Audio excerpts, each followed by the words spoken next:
Rosa Martinez's retirement ceremony was just 3 hours away. But tonight, her secret, unknown to anyone for 25 years, would be revealed. And that secret had changed the lives of thousands.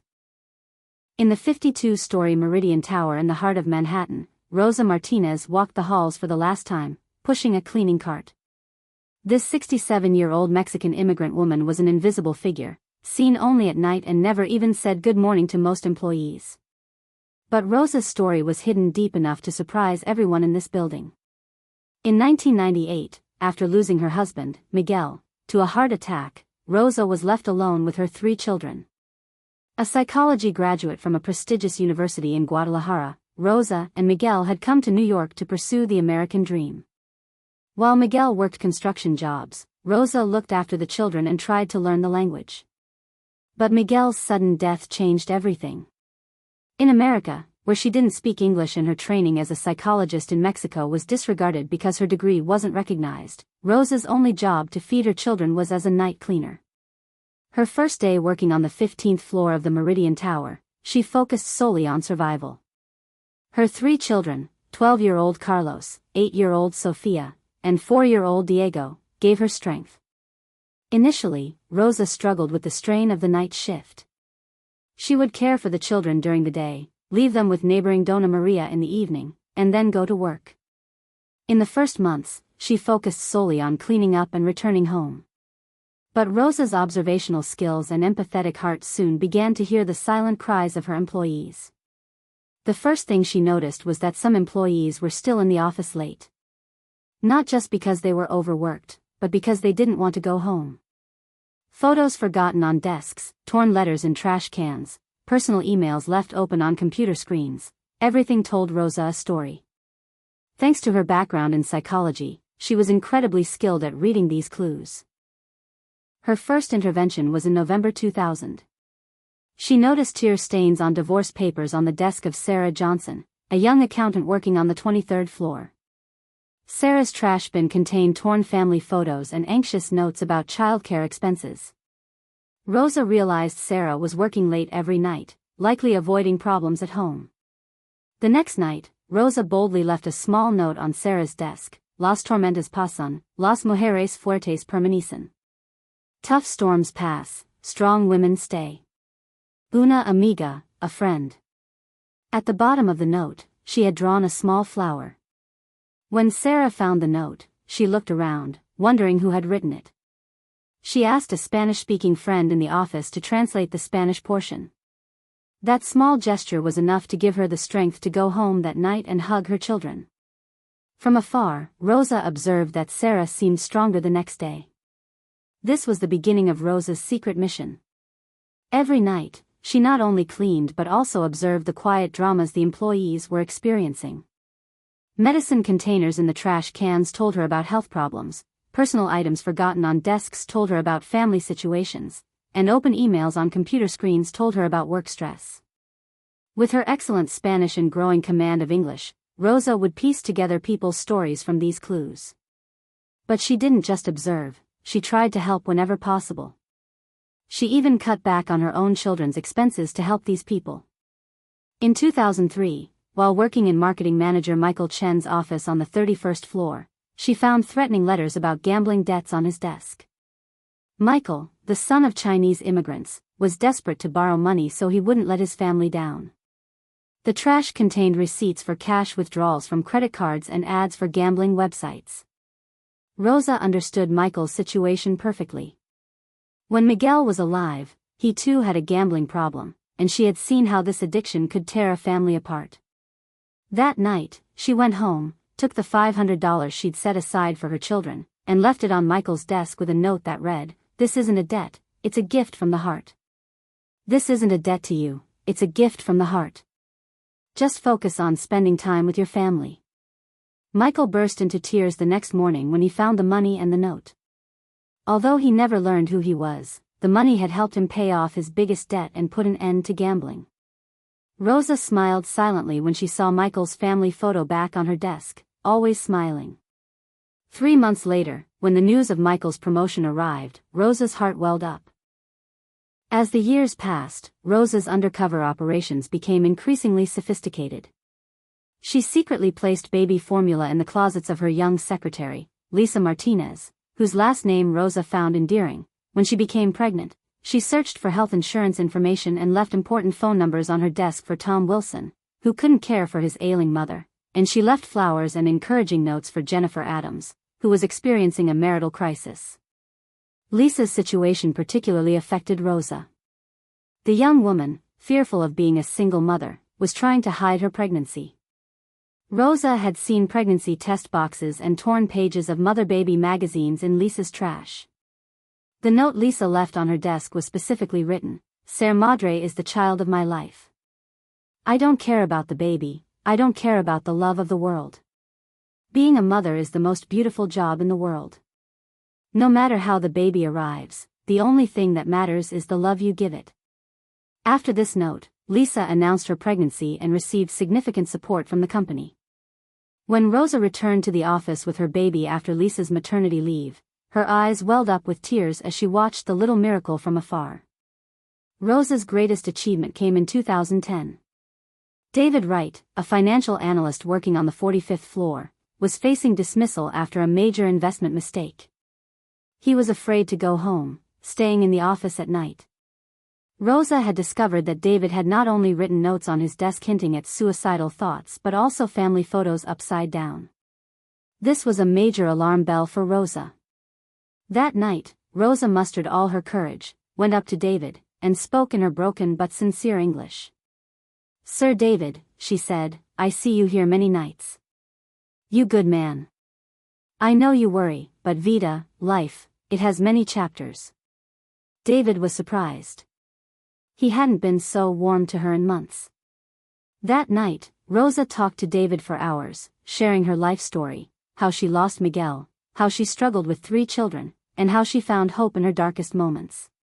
"Problems are like storms," Rosa had said. "They come strong, but they always pass. The sun always comes back." The next day, David had a frank conversation with his boss and earned a second chance. 3 years later, David became the company's vice president. And he always bowed respectfully when he met Rosa. Rosa's charitable giving wasn't limited to emotional support. She secretly bought school supplies for her employees' children, contributed to the cost of medicine for those who were sick, and helped the unemployed find work. She spent most of her own $800 salary on these charities, while she and her children lived modestly in her small apartment in Queens. In 2018, Robert Kim, the company's financial advisor, was experiencing severe depression. A Korean immigrant, Robert had lost his wife to cancer and his children lived in distant cities. He didn't speak to anyone, just worked. Rosa saw empty antidepressant bottles and therapy appointment cards on Robert's desk. There were also no food wrappers in the trash. He wasn't even eating. Rosa took a bold step at that time. Learning that Robert was Korean, she found kimchi, bulgogi, and other traditional dishes from Koreatown in Queens and began bringing him hot meals. Every night, she left a small note, "Food for body, care for soul. Eat well, you matter to someone." Robert initially wondered who was responsible and even checked the security cameras. But Rosa was very astute. With 25 years of experience, she knew the angles far from the cameras. This discreet support, which continued for months, helped Robert recover. For the first time in years, Robert had begun talking to his colleagues and attending social events. Rosa, however, was silently happy to see Robert smile. Perhaps Rosa's greatest miracle occurred with Karen Thompson, the company's sales manager. Karen was going through a very difficult time due to her 16-year-old son Jake's drug addiction. The constant fighting at home, the cost of treatment, and the despair were exhausting her. Rosa found not only research on rehabilitation centers but also draft letters filled with despair on Karen's desk. Rosa knew from her own past that drug addiction affects not only the patient but the entire family. Her nephew Eduardo had experienced similar problems, and Rosa had witnessed the process firsthand. She secretly researched the best rehabilitation centers for Karen, compiled a list of family counselors, and left them on Karen's desk. But most importantly, she wrote Karen encouraging notes every night, strong mothers raise strong children. Don't give up. The storm will pass, and your son will come back to you. Karen cried as she read these notes, but she also found strength. Thanks to Rosa's guidance, she contacted the right people, and Jake accepted treatment. During the 2020 pandemic, Rosa's role became even more critical. Many employees were working from home, coming to the office infrequently. But those who did were often very stressed and anxious. During this time, Rosa bought masks and hand sanitizer with her own money and made them available for employees. She also left motivational notes on the desks of employees who were often very lonely. The person most affected during this period was young graphic designer Emma Rodriguez. Emma, a Puerto Rican immigrant, had her family affected by COVID-19, and their financial situation had deteriorated significantly. Rosa had seen not only food assistance application forms in Emma's trash, but also final notices for her electricity bills. That night, Rosa had gone home, taken $300 from her emergency fund, as she had told her children, and left it on Emma's desk along with a grocery card. These days are short, but the days are long-lasting. A bright new talent. Hard times are temporary, but strong women are permanent. Your talent will shine again. Emma had cried in the office when she found this help. That money had saved her from a power outage. And Rosa's prediction had come true. Emma had started working at a major design firm after the pandemic. Over the course of 25 years, the number of people Rosa had helped had reached hundreds. Parents in the process of divorce, families struggling financially, employees facing health problems, young people experiencing identity crises, elderly people experiencing loneliness, professionals facing work stress, children of immigrant families, employees with disabled relatives. Rosa saw them all, helping them all in her own quiet way. As her children grew up and established their own lives, Carlos became an engineer, Sofia a teacher, Diego a doctor. Rosa's mission remained unchanged. In fact, her children knew about their mother's secret charitable work and supported her. "Mama," Diego would say, "you're not just cleaning here, you're cleansing people's souls." Now, Rosa's retirement night had arrived. The company management had decided to throw her a small farewell ceremony. But Rosa was apprehensive about what she would say at the ceremony. Should she share the secret she'd kept for 25 years? She'd spoken to her children, and they had said, "It's time to tell the truth." The 200 people gathered in the ceremony hall knew Rosa only as a trusted and respectful cleaning lady. But when Rosa took the stage, she held a carefully guarded box in her hand. Inside, it contained photographs, copies of letters, thank you cards, and memories she had preserved for 25 years. "Queridos amigos, my dear friends," Rosa began, a slight tremor in her voice, but determination shining in her eyes.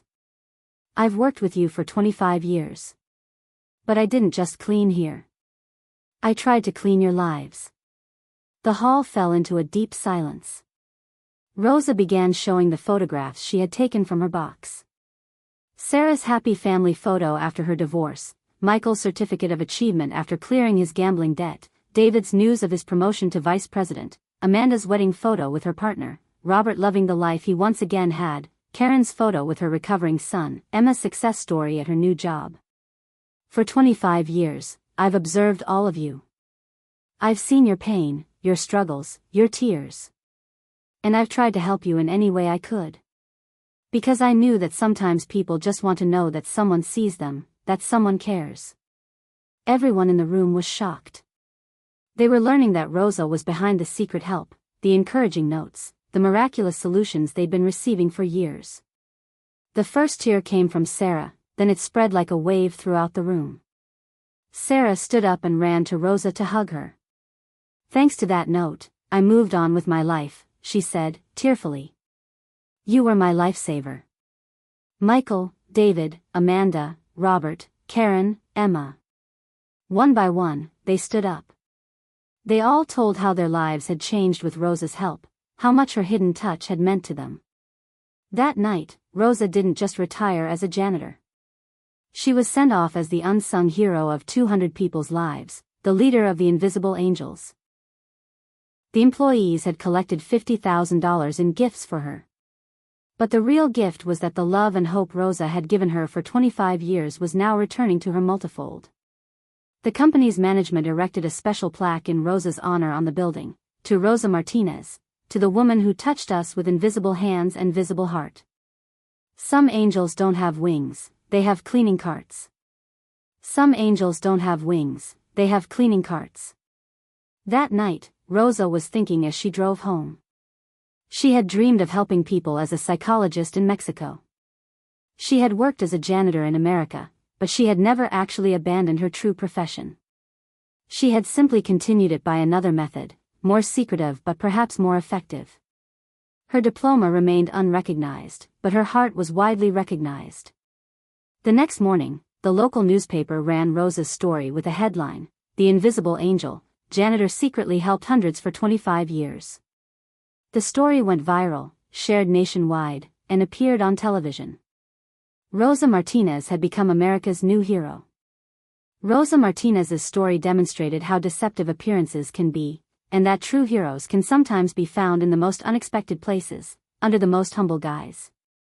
She was a true angel who cleaned not just the office building, but the hearts of people. And most beautifully, her story inspired thousands, showing that everyone, in their own small way, can be a Rosa Martinez.